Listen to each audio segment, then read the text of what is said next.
2, clear takeoff, left hand. Takeoff left, this is speed 1.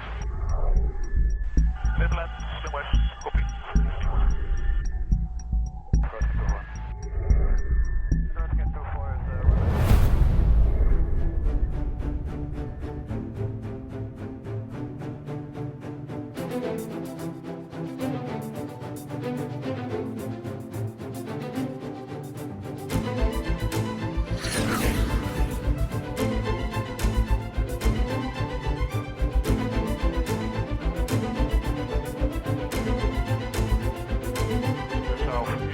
Hello and welcome to the Blueskies podcast. I'm PR Ganapathy, your host. Just 70, roger, report type southeast, Cadets, for midway, and field selected.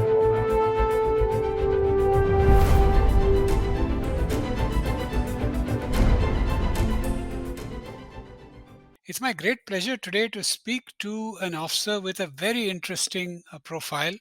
Son of a service officer, brothers, cousins, daughters, sons-in-law, nieces, nephews. He has a very rich connection with many different branches of the Indian Air Force.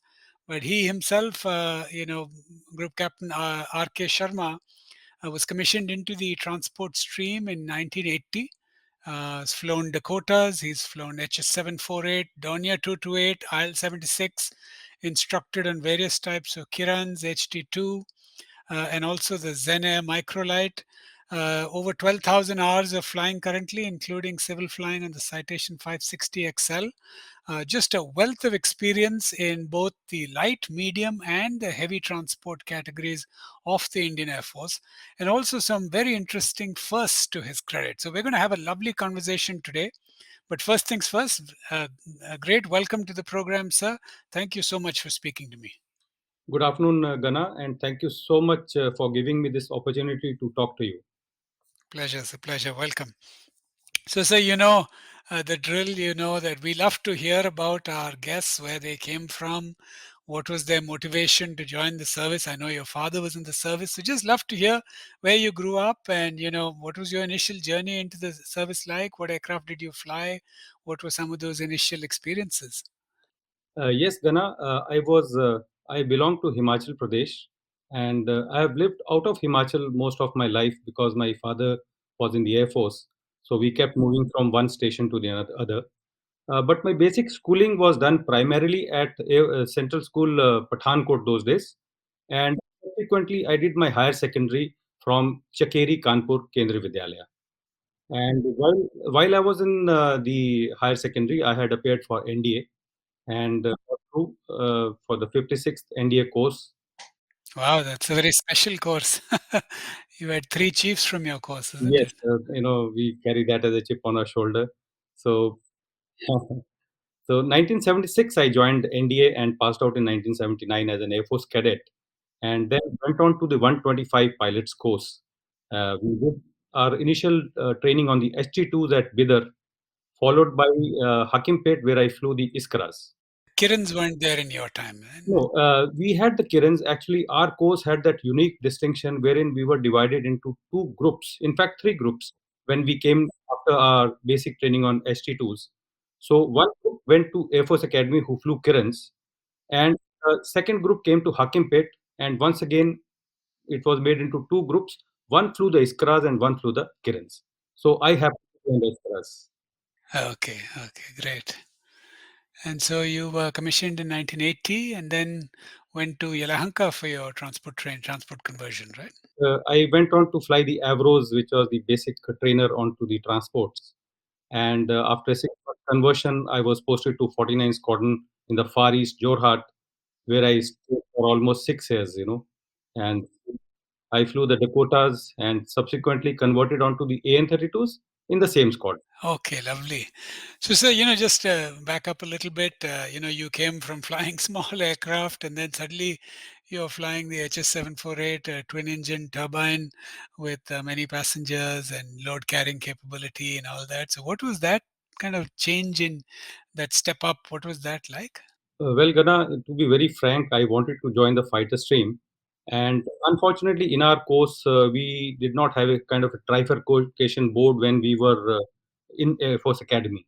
And when we went on our that 1 month's leave, during that period, I got a telegram that I had been assigned to the transport fleet. Oh, okay. So I did have a little bit of reluctance to fly initially, but then I got over it. And subsequently, the Avros, definitely it was a much bigger aeroplane, and going on from a single engine cockpit, single cockpit to multi cockpit, it did create a little bit of a problem. But then over the 6 months, got used to it, and subsequently, I continued in the transport stream. Right, right. And then Dakotas in the Far East. So that was the fag end, I presume, of the Dakota service in our Air Force. What was that aircraft like?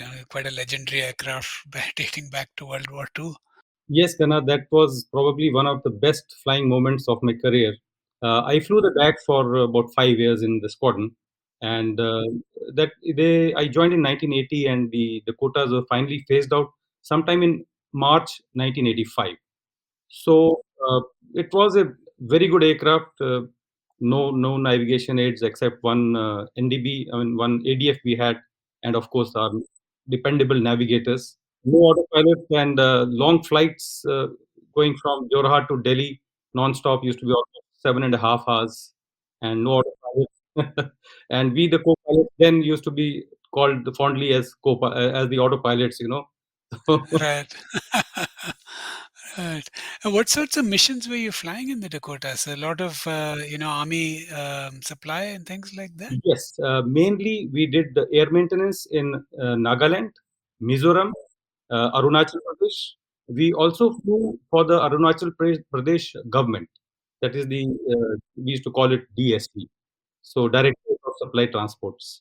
So I had a lot of flying in all these sectors, so a lot of hill flying, and of course, plenty of routine commitments from place A to B also over there. And were you landing or only just dropping from the air, or you're doing both, a mix of the two? We had a few advanced landing grounds. Tooting was one, Vijayanagar was one. These were the two places we used to land regularly, and otherwise, most of it was dropping. How big or how long was the runway at, say, a Tooting or a Vijayanagar? And Vijayanagar was little less than 3,000 feet, and Tooting was around 3,000 feet. oh boy, that's tiny. And Yes, but I'm presuming well inside the capabilities of the fully loaded yes. Dakota. We used to land and comfortably. Of course, it was a little critical, but once you gained the experience, it was fun to land there. So. Right, right. So I fly small aircraft, and even when I'm approaching a airfield where there is no PAPI or anything of that sort, I'm doubly careful. But you were flying in and out in these very difficult conditions in a fully loaded large transport aircraft. So your, eyeball Mach 1 judgment and whatnot must have really been very finely honed because there's very little margin for error, but not a lot of aids to help you with it. That's correct, Gana. Basically, we did a lot of co-pilot flying initially and got used to how our captains were flying and learned it over a period of time. The process of clearances as captains was very stringent. So, you were not cleared unless the instructor felt that you were absolutely on the ball. Any, interesting anecdotes or incidents or flights that you had from that time flying the Dakota in the Northeast? One of the biggest, small thing you can say is that the Dakota was an unpressurized aircraft. And we used to fly it at very low altitudes, 6,000 feet or so, 7,000 feet. Around those levels we used to fly. Never flew higher than that because there was no oxygen available. So the aircraft, when it flew through rain, it used to leak. Literally, we used to Oh my. So Wow. literally, we used to tell people that in case you are flying in rain, carry an umbrella with you because it used to wet our clothes. I do remember once when I was doing a low-level navigation for a navigator's test, and we were flying from Jorhat to Bagdogra, wherein two navigators were being tested, and we were in and out of rain. And by the time I landed in Bagdogra, my entire overall was wet. And so that is how we used to fly the DAX. Right. So a lot of, people talk about how easy it is to get lost in the valleys in the Northeast where you have no, radio aids to navigation and everything, every valley looks like every other. How did you manage? How did you do that? There was a lot of area experience that was required, and we had an instructor, squad leader Tyagi then, who, in the Dakota, the compass was hung, it was hung with some elastic bands. So when we went for our clearances with him, he used to remove the compass from there. And, and we had to follow visually the valley and point out each and every point, each turning place, and only then, we used to get cleared. So that is how the knowledge of the terrain was very, very important. Fascinating.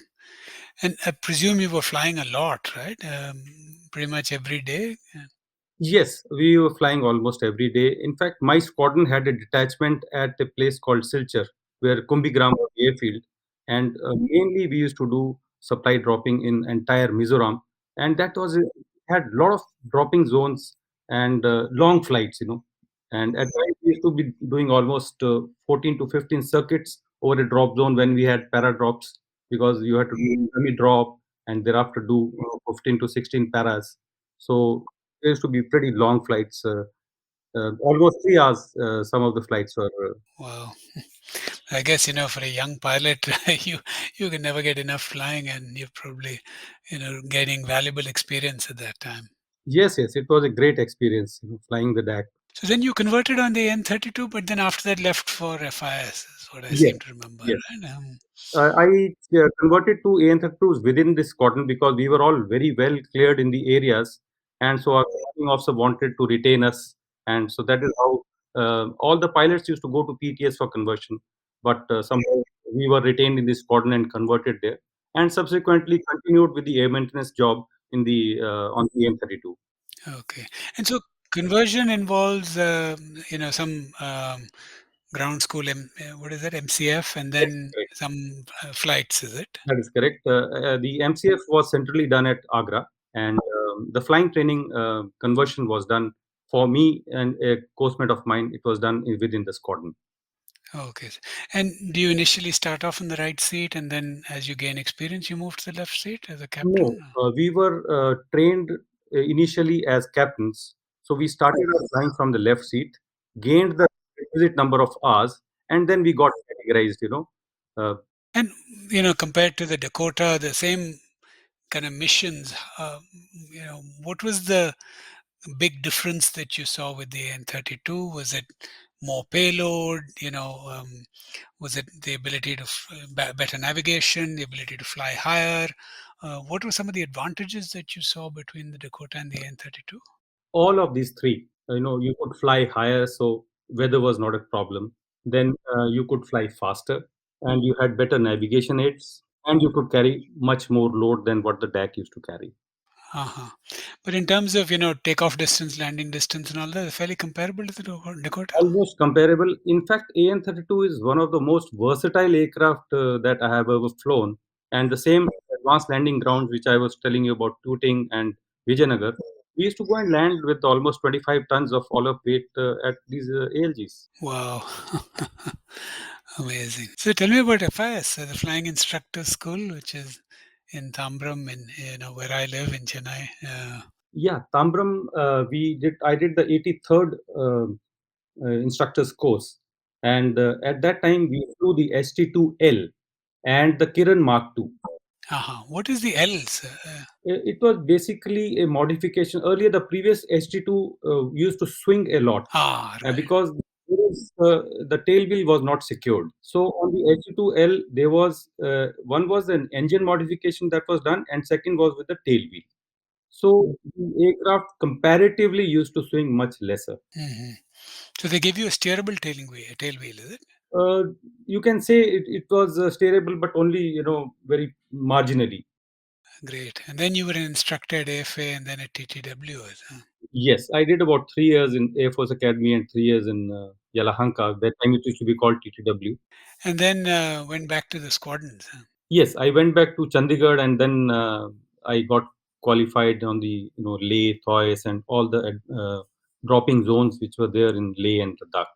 And then the IL-76 also, you, I think, converted to that a few years after Yes, that. uh, I from 48 Squadron, I moved to staff course, and before I went to staff course, I had done the MCF on the IL-76. And after completing my staff course, I got back to the squadron, and then converted onto the IL-76. Okay, great.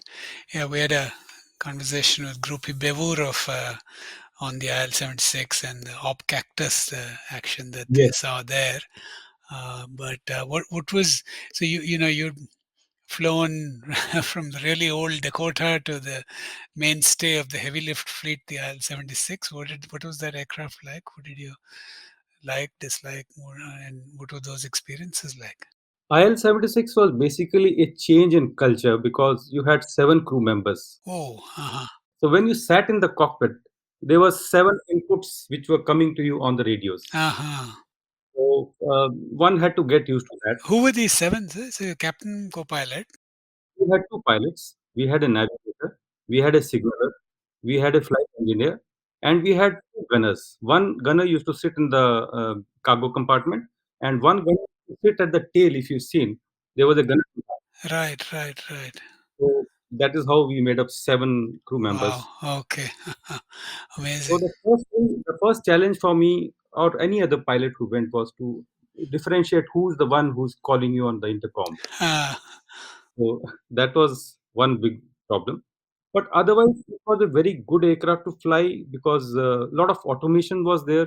You had great help from the navigator who did most of the, entire navigation after you got airborne, and and he used to hand you over the aircraft almost on the finals, and then you landed.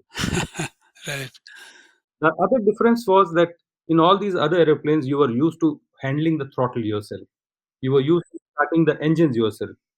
You were used to, retracting your landing gear and flaps, or testing them. Here, this job was being done by the engineer. Okay. So Uh-huh. you were hand flying the aeroplane on the approach, and you had to follow the RPM that you required the engineer to maintain. So that was a big difference because the pilot, if he's not handling throttle, it's little. Yeah, I must say, it sounds very disconcerting as a pilot to not be in control. Yes, and in fact, there were some smart flight engineers who knew that this pilot is telling me to open 93%, but I think he needs 96. So whether you ask for 93, he used to give you 96. So So, what is daily life in a transport squadron like? Is there a schedule that has been published in advance where you know that, okay, today I'm operating a flight from, say, Agra to Trivandrum, where I'm carrying some spares and an engine or something like that. Or I have to go to Bangalore, pick up something and take it to Jamnagar or something like that.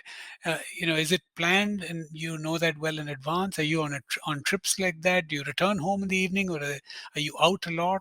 What is life like on the transport squadrons? Gada, it varies from squadron to squadron, and once in a while you do get advanced notifications of the flights that are being done the next day.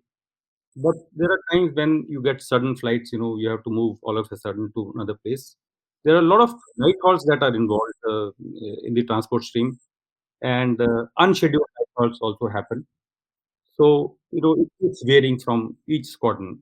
Hmm. So you always have a spare change in your kit bag and that sort of thing. Mm. Yes, we always used to carry our night kit with us, and so that was an essential item. When we joined, our seniors did tell us that always carry your night kit when you're going up out station. You never know when you will get another commitment and have to stay out for a few days. Right, got it, got it.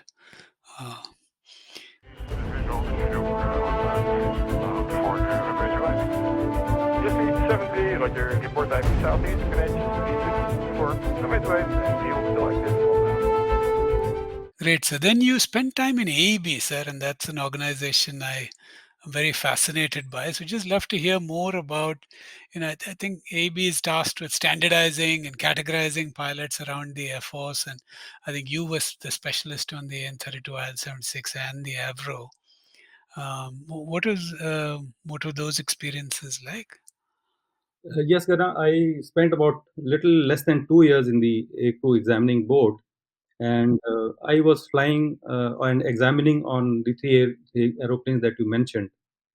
and it was a busy life. And what used to happen is that we had to move from squadron to squadron. So we had a schedule which was made a year in advance. And the aim was that we had to visit every flying squadron at least twice a year, so that we could, go to the base where they are and standardize and categorize the pilots, navigators, and other crew.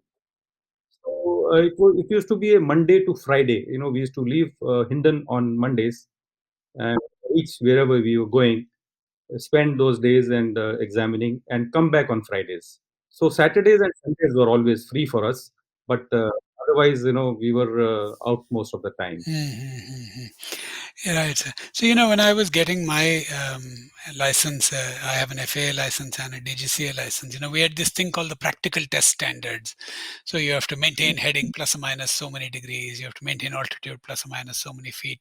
So I presume those are the sorts of standards that you're evaluating whether pilots can perform on. Is that right? Yes, yes, yes. We had a set of how much was the variation in speeds, what were the variation in altitudes expected, and the pilots had to perform within those parameters.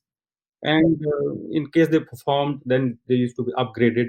And we had a different rating system, unlike what we have in the civil, where you are either rated or you're not rated.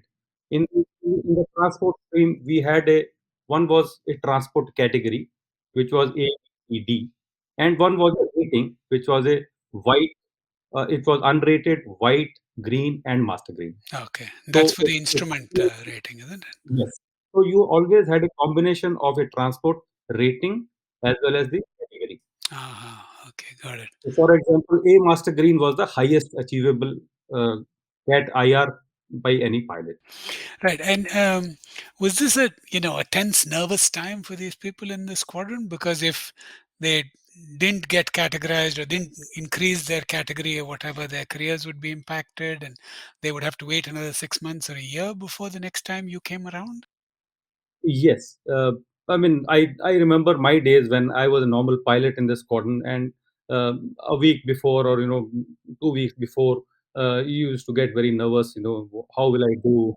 Will I pass my written exam, or will I reach those standards? So definitely, it used to be tense for the people who were undergoing the test. Super. And then you came to command 41 Squadron, which was had a mixed fleet, is it? Yes, from AEB, I moved on to Palem 41 Squadron, where we had a fleet of Avros and Dorniers. And this was during the time when Kargil was happening, height of Kargil, when I took over the squadron. So I was already qualified on the HS748, and while in this squadron, then I had to convert to the Dorniers. And, so that was a process which took about 2 to 3 months. Okay. So let's spend some time on these two aircraft, sir, because you're the first pilot I'm interviewing who has extensive experience on these. The HS748 to start with, I know was Hawker Siddeley and then later manufactured in Kanpur. But just love to hear about that aircraft. What was it like to fly? What sorts of missions were you doing? And, just some interesting anecdotes or experiences flying the HS748. Well, the HS748 is, in my opinion, of all the aeroplanes that I've flown, it was the easiest aircraft to fly. In terms of handling the aeroplanes, in terms of the navigation aids which it had, and it was very easy to take off and land. The main task that the Avro did was only what I have seen during my service career was from place A to B, that is the route flying or RTR as we used to. But I did hear earlier before I joined the Air Force, the Avros used to go and land at Leh also, and they have also done a lot of paradropping. Okay, right. And so they were mainly configured for passengers, or did they also carry cargo? They used to carry a lot of cargo. Okay, because they had a big loading door, I think, at the back, isn't it? Some of the Avros they had a big loading door, and we used to call them the freighter versions. Uh-huh. And the others had a normal door. And a lot of these Avros were used in the air headquarters communications squadron for VIP duties. Correct, right. And the crew were just two. Is it just a pilot and a co-pilot, or did you also No, have the Avro had a navigator as well. as well? Okay. So that was a standard crew complement of two pilots and one navigator. And how about the Dornier? So that came in to replace the Otter, I think, for communication That's duties and correct. things like That's that, correct. right? In fact, 41 Squadron earlier had otters on its inventory, and at a later stage, then it converted onto Dorniers when the Dorniers came in. Mm-hmm. And so tell us about the Dornier. So it's a high wing twin turbine. I didn't realize it was unpressurized till I was preparing for this interview. Yes. Dornier, yes, it still is an unpressurized aircraft, a different kind of a shape, rectangular kind of a shape. And though it is the ceiling is 25,000 feet, but since it was not pressurized, the aircraft used to fly above 10,000 feet normally. Okay. And the main roles that Dornier used to do was purely, either VIP duties or little small loads we used to carry, or some passengers in the passenger. Mm-hmm. And what was it like to fly? Because it's obviously more modern in terms of its vintage, and therefore probably had better instrumentation and things like that. Yes, yes, it was much better. The instrumentation was much better than the Avro, and it was once again a very simple aircraft to fly. But I do consider that it could take you for a ride, especially when you are landing. And the disadvantage was only that you could not navigate through the weather because you were flying at those lower altitudes. Lower So that altitude. was the Uh-huh.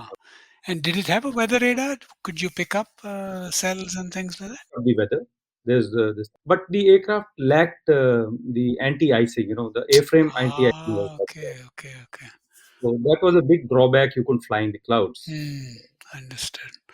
Great. So, so just love to now go deep dive into some of that very interesting work that you did in the Dornier-228 on, getting it to land at the very high altitude airfields of Leh and Thoise.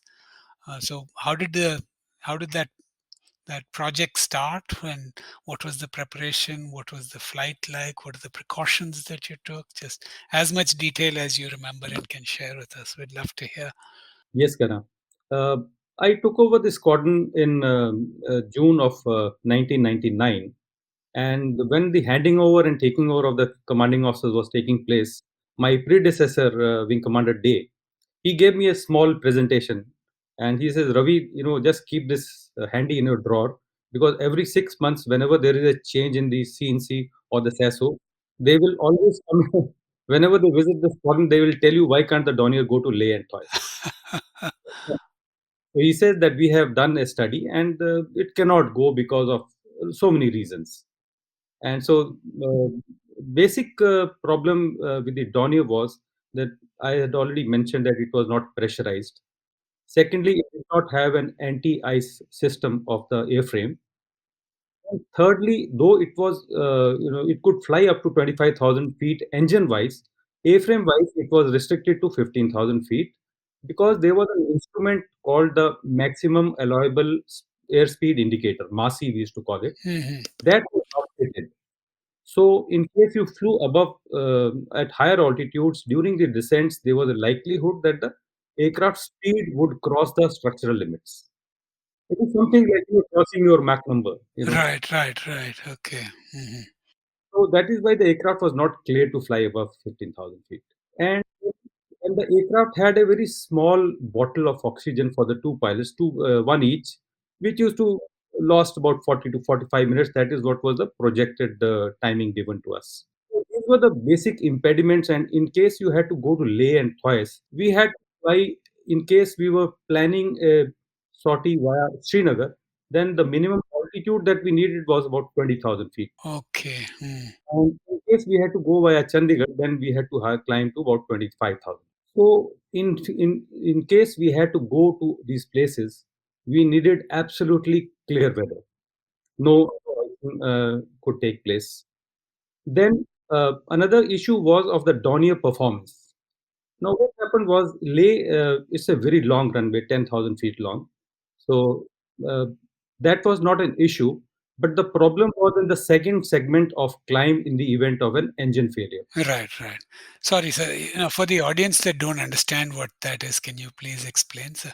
So basically, in case you are taking off from any airfield, you have one engine failure, then you are supposed to continue your flight after you have got airborne. Now, what happens is there is a certain amount of climb gradient that is required for you.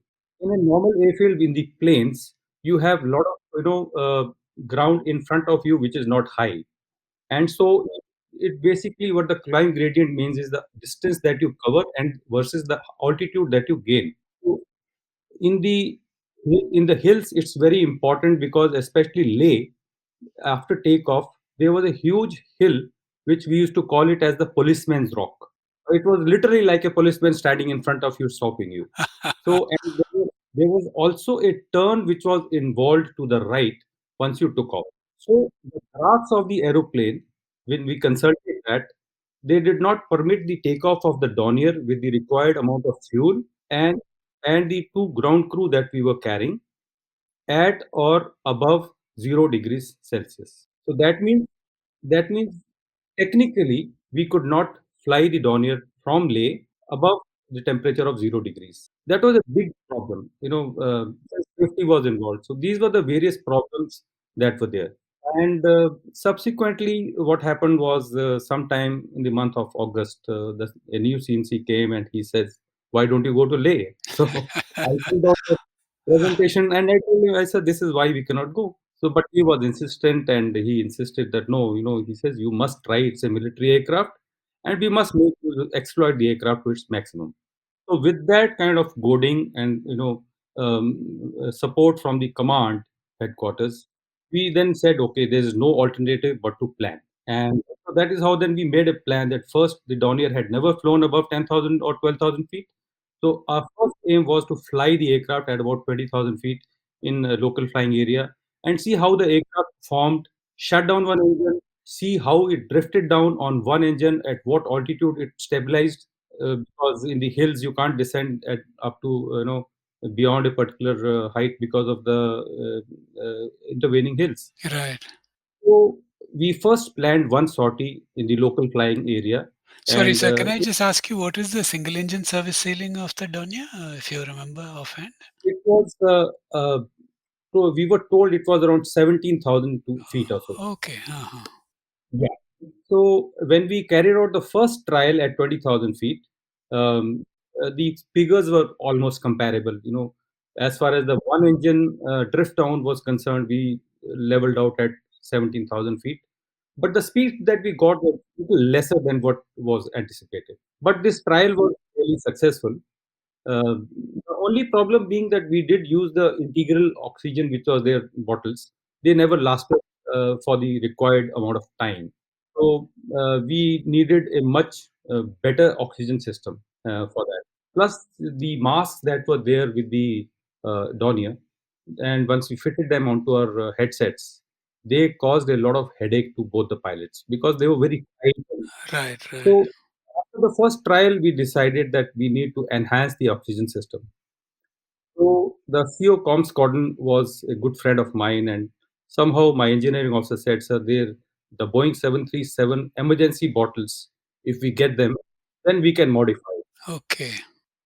So then we got the Boeing 737 emergency bottles for our squadron on loan, and made a kind of a makeshift arrangement for fitting those bottles behind the pilot seat.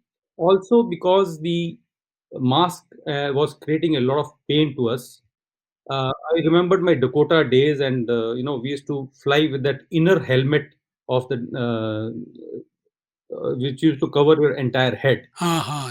Which is cloth, cloth or leather. That's correct. The Mm, cloth helmet. cloth. Mm.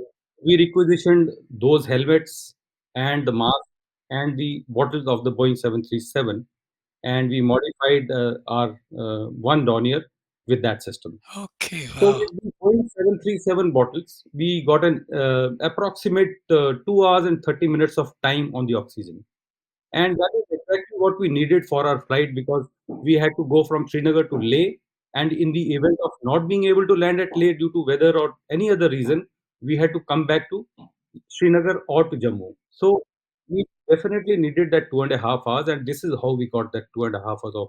So that was how the trials were done.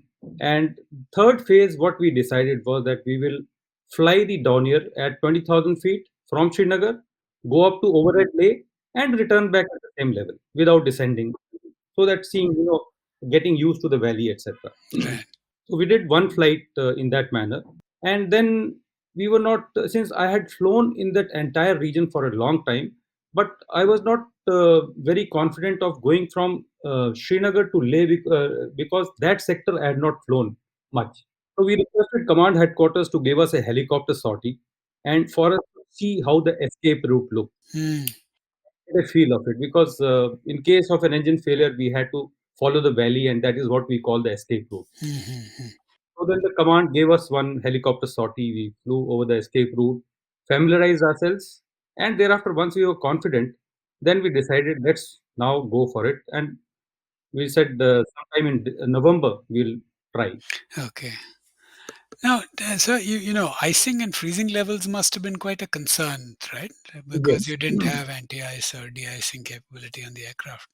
Yeah, we didn't have the A-frame icing, and definitely. So one point which I made very clear to everybody was that we would undertake this flight only when the conditions were absolutely right. There were no clouding at the levels at which we were flown.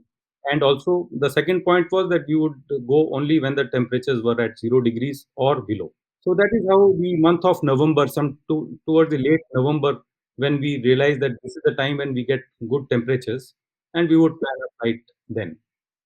So for the audience who are a little confused by that, yes, while it's zero, if there's no visible moisture in the air, then there's no ice that will form, right? Yes, Okay, absolutely. great. Super, sis. Now tell us about the flight. Okay. So we had planned to do the flight on the 20th, position the aircraft at Srinagar on the 20th of November 2000, and expecting good weather to prevail next few days. Unfortunately, the forecast that was given to us was not very up to the mark, and so we, cooled our heels in Srinagar for almost 3 days: 21st, 22nd, 23rd, and 24th. And 25th, when we got absolutely clear weather, we took off from Srinagar, I think around 8:30 in the morning, climbed to 20,000 feet, and went over Leh, carried out descent over Leh, and then landed. That was, on the 25th of November. And thereafter we did some circuits, checked our actual engine failure performances, both the runways. And so Leh, you can only land on one side, but smaller aircraft and slower aircraft, we can do an approach from the other side also. So we practiced all those, and that is how we achieved our landing at Leh. Fascinating. Your ground speed must have been quite high compared to what you were used to at in the plains, isn't it? Naturally, because the airfield elevation is almost 10,000 feet, so Yeah. Mm, but the runway is pretty long, and the Dornier doesn't take much of landing role as such. mm. So that was not a very big concern for us. Right, right. Okay, good. So were you nervous when you were running up the engines for takeoff with, with that altitude? Not really. Our only concern was whether our engines would start at Leh and those sub-zero temperatures, because it had never been attempted earlier. Because earlier in the IL-76 we used to have no problem. In the AN-32s, once in a while, one odd engine didn't start. So then we used to go onto the runway, do a fast taxi on the runway, and simultaneously start the engine. Oh my, So okay. those, those things were at the back of my mind, and so that was a little concern whether after we switch off whether the engine will start or not. But when we did that, there was absolutely no problem. The aircraft started up, and from there we continued on to Thoise, which was across the Kardungla Pass, Uh-huh. and we landed at Thoise the same day. Twice the same altitude, huh? Yes, Thoise is also 10,000 feet. Leh is at 10,600, and Thoise is at 10,000 feet. And Thoise, was it a proper, runway or was it PSP at that time? It was a proper runway Proper runway by at that that. time. Yeah, Okay. it became, I think, sometime around 87, 88, little after that, probably it became a proper runway. Before that, it was PS. Visual shoot before you eventually. Just need 70, like your report type southeast, Cadets, for Midway, and you'll select it. Fantastic, and really proved something which I think had been on the priority of the CNC for many years, and you managed to do that. Really Yes, yes. I fantastic. mean, I do consider it a great feat because there were a lot of odds which we had to surmount, and we were very lucky that everything went well. Subsequently, just I would like to add one more point. Later on, I went around and did a few more landings at Leh and Thoise, and of course, we also went and landed at Kargil. So one of the flights when we were returning back from Leh to Srinagar, and the clouds suddenly, when we crossing about 18,000 feet short of Kargil, we started getting clouding, and I slowly started climbing, went past 20,000, 21,000 feet, which was not, we had not planned on flying that. Hmm. And then we got into very severe turbulence at that stage. And in fact, one of my technicians who was behind, he fell sick, and we had to turn back because the clouds were also, rising as we kept moving ahead. And we climbed up to 23,000 feet, realized there's no way we can, outclimb the cloud. And one person sick at the back, we diverted back to to Leh, and then spent the night there. The next morning, when we took off, we faced the same problem. This time, there was no turbulence, but the cloud kept rising high and high and high. And I had a decision to make. So I said, let me keep climbing. The ceiling of the aircraft is 25,000 feet. Let me see if I can climb to that. And gradually, we kept climbing 25,000 feet, 25,200 feet. We were just above a sheet of clouds. Oh, So, and that was the quietest time in the cockpit I have ever seen, because both me and my co-pilot, we just kept mum and thinking, when will we get out this sheet of clouds? right. So that was one experience which really shook me up for some time. But then at the same time, 25,200 feet on the Dornier was a big thing. Right. Great. And had you installed that maximum allowable airspeed indicator in the aircraft at that time? No, Or no, no. you That didn't? was not installed. We had worked out the speeds versus Okay. altitude Hmm. and the draft, and we ensured that we followed only the standard. That is right. So, any other interesting experiences on the Dornier 228 where you were doing something that was, outside the normal, planned envelope of the manufacturer? And Yes, Gana. When we were doing the trials, after having done the first trial at Hindon in the local flying area, we were tasked by to give a presentation on that trial to the CNC. And so I made a presentation and went to brief the CNC. Unfortunately, that day he was not there, so the SASO, was sitting in the briefing, and I gave my entire presentation, what was the performance, etc. So the SASO said, "Yeah, that's very good, Sharma, and we'll do one thing. Tomorrow I'm going to Chandigarh, so let's go via the airfields of Kullu and Simla, and then I'll get down at Chandigarh, and then you can come back. And while going, we will climb to 20,000 feet, see how the aircraft behaves." So, so the next day, and Sharma, just to clarify, sir, was this Sasso from the transport stream or fighter no, stream? no, he was from the fighter stream. Fighter stream. So he didn't have much Yes, experience of transport aircraft. not much. Yes. Okay. So then in the night, we got a message from Delhi that Kullu and Simla, both airfields are not available, so don't go there. And so I conveyed the same, and got a message back, not to worry, we won't land there. We'll fly over those airfields and come back. And so the next morning, I was waiting for the SASO to come, and to my surprise, I find that there are another three officers with him Oh in boy. tow. Oh, your oxygen supply will be a real constraint now. Because we had limited number of bottles, and so there was a Air Vice Marshal with him, there was a Navy Commodore with him, and one wing commander. So there were a lot of almost 8 people in the aircraft, and somehow I could manage total of 9 oxygen bottles. So we took off, and the SASO was in a hurry. Let's climb, let's climb. So I told him, sir, limited oxygen. Let's wait a little. But then we did climb. So we climbed to 20,000 feet, and his comment was, he said, "Yeah, Sharma, we are getting a very good rate of climb. Let's climb to 23,000 feet." And at this stage, I realized that I had my mask on, and he did not have his mask on. I told him, I said, "Sir, mask." But don't worry, I'm okay. I hate to And ask, sir, do you think he was suffering from euphoria due to hypoxia? not really, not really. No. But, I mean, no, he was not. Okay. And at the same stage, my oxygen started giving some problem. Oh. So, and while we were doing this, we had reached 23,000 feet. I shut down one engine, and then we again drifted down gradually at the drift down speed, and stabilized. In the meanwhile, my co-pilot, who was at the back now managing the passengers, he came running to me, and during all this melee, he tells me, "Sir, the avian has fainted." Oh my God. So the SASO said, "Give him some oxygen," and so he revived, of course, Uh, and thereafter we all this while we were heading towards Kullu, and Kullu. I told him, I said, "Sir, this is Kullu runway, and this is the approach that we make from this direction, and the other direction is not permitted. It's a forbidden this thing."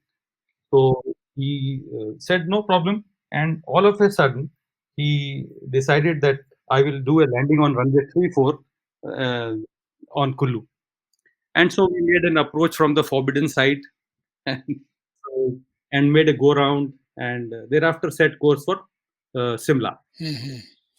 Now, our route was to have followed a valley, but he decided to head straight towards a ridge, and it was quite close, and I, having flown in the hills, I knew that we will clear it. But my co-pilot was standing in the gangway. He got very worried, and at one stage, he opened full power, standing in the gangway. You Oh, know, ah, that was his worry that we may go into that bridge. right. And of course, we cleared it comfortably and then did a landing at Simla. Now, this entire thing, we did not know what is happening at the back, except that one message that I got about the Air Vice Marshal who had fainted. And we went, and after having done all this exercise, we landed at Chandigarh. And when we came out of the cockpit, the passengers pointed out that 3 of the windows had shattered. Oh That my. is the inner. Hmm. So, as you are aware, you must have seen in the airlines also that there are 2 windows. One is the main window, which is very strong, and then there is a small perspex sheet which is there, and in between these there is air which is trapped. So these 3 perspex had broken, and normally what happens is there is a small hole which is made to equalize the pressure between these two. Hmm. And unfortunately, because the Dornier had never flown above 10,000, 12,000 feet. So, and secondly, the holes that were there, they were concealed behind the coaming of the. So they were not visible to a naked eye. Hmm. So this became a big issue. Later on, there was an inquiry which was held, and later on we realized that the holes that were there, they were all blocked because over a period of time dust had gathered, and so because of that, the pressure got trapped and the windows this. So Hmm. later on, the HL they drilled 2 holes in each window, were visible to the eye, and that is how I checked with the CEO of the squadron. I said, "Do you still have those holes?" He said, "Yes, we do have." Right. Wow, interesting experience. Great, sir. So, after that, after you instructed on the microlights, you really went from the largest of the large, the L-76, right down to this super light Zen. What was that experience like? And I'm sure it would have been a lot of fun to fly low and slow. Oh yes, after my posting at 41 Squadron, I was sent to NCC at Chandigarh. And that is where, seeing my background of the AEB being an instructor, the NCC then said that I should carry out a conversion of all the pilots uh, for instructional. So we went to Bangalore, Jakkur Airfield, Dakota, right. and that is where I first converted myself on the right hand seat, Ah, and then converted a lot of NCC pilots on the right seat. And it was a different experience because once again back to running up those engines, the piston engines, and it was primarily a. I'm told it was kind of a motorcycle engine, and we used to use a normal petrol, go to a petrol pump, fill up a. Uh, really? Wow. fill up a dabba and bring it to the airport, and then transfer it to the aircraft and then fly it. So that was, and I used to fly out of Pinjore, which was, absolutely there was no traffic there except the flying club traffic. Flying club, right. Oh. So Haryana government was so kind to have given us without any charges. So we used to Mm, fly out of that. that's very nice. And in Great. fact, that was the smallest aircraft that I flew. And at the same time, being co-located with the Chandigarh IL-76 squadron, and me being qualified, the squadron used to periodically attach me to fly IL-76 whenever there was a stoppage. So here I was flying the Zenith Microlight, which was about 300 kgs, and then I hopped onto the IL-76, which was 190 tons max solid weight. I want to say the Zenair might have been able to get airborne within the length of an IL-76. Absolutely, absolutely. So you did some stint at ARC. Am I allowed to ask you about that, or is it all hush hush? Not really. I came to ARC after my NCC tenure. I decided that I actually did not pick up my rank troop captain. So I then decided, let me go on to the ARC, do my civil license, and then find a way out of the Air Force. So that is how I came to ARC. And in the ARC, I flew just the AN-32s and the IL-76. By the time it was time for me to convert to some other aeroplane, the Air Force decided to promote me and pull me out. Okay. So the ARC, for those who don't know, is the Aviation Research Center, and so they're they have a fleet of many different aircraft, right? Yes, they have a lot of aeroplanes, but I was primarily flying these two. And before I could go to convert onto a jet, say civil jet, I had been pulled out within a year of my posting at ARC. So not much of flying there, but it was primarily all route flying, which I did, and certain VIP duties, etc. Not much. Okay, great. And then you commanded an AN-32 squadron after that. So you, as a group Yes, captain. I was, I picked up my rank, and thereafter I was sent to Jorhat to command the first squadron that I had gone to, 49 Squadron. Oh wow, came a full circle. Yes, I came a full circle, picked up most of my ranks in the same squadron.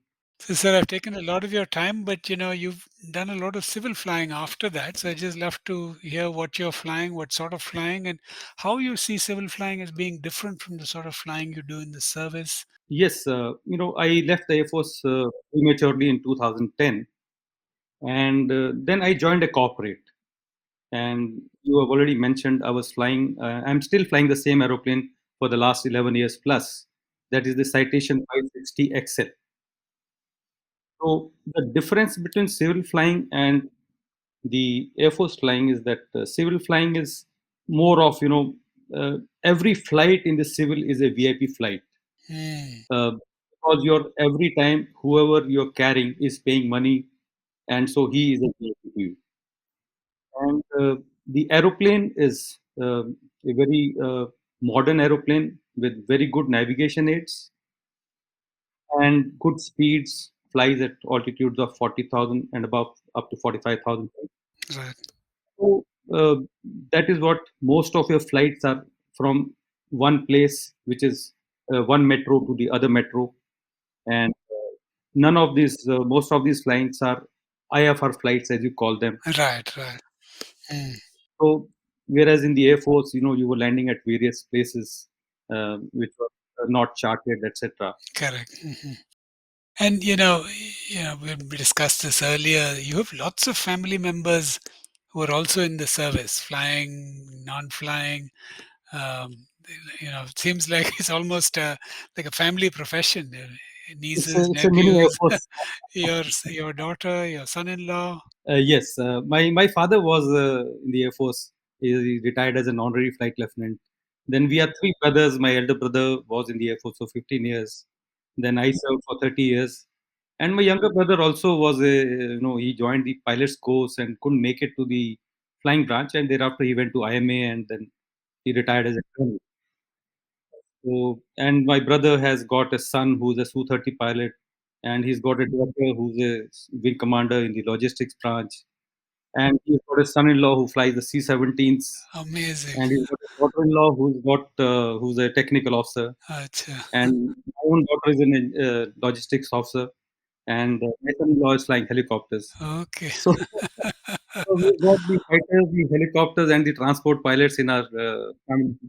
Yeah, your wife must have a very strict no shop rule, no shop talk rule when you all have a family get together. Otherwise, you'll only be talking about aircraft. Super, sir. Thank you so much for your service. Thank you so much for your time. It's just been a wonderful conversation. I've learned so much, and your descriptions really put me in the cockpit with you. So I really want to thank you for that, sir. Thank you, Gana, and I also would like to thank you so much for giving me this opportunity to talk to you. Have a great day. Thank you. Visual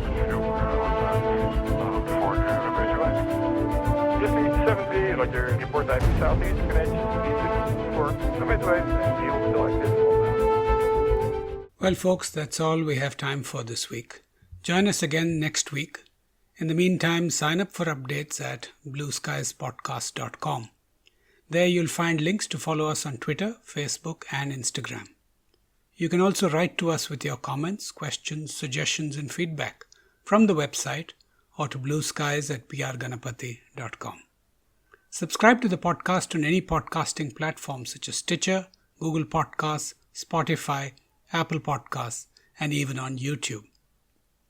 If you like what you heard, share it with your friends, give us a rating in your favorite podcasting app, and write us a review. It will help other people find us.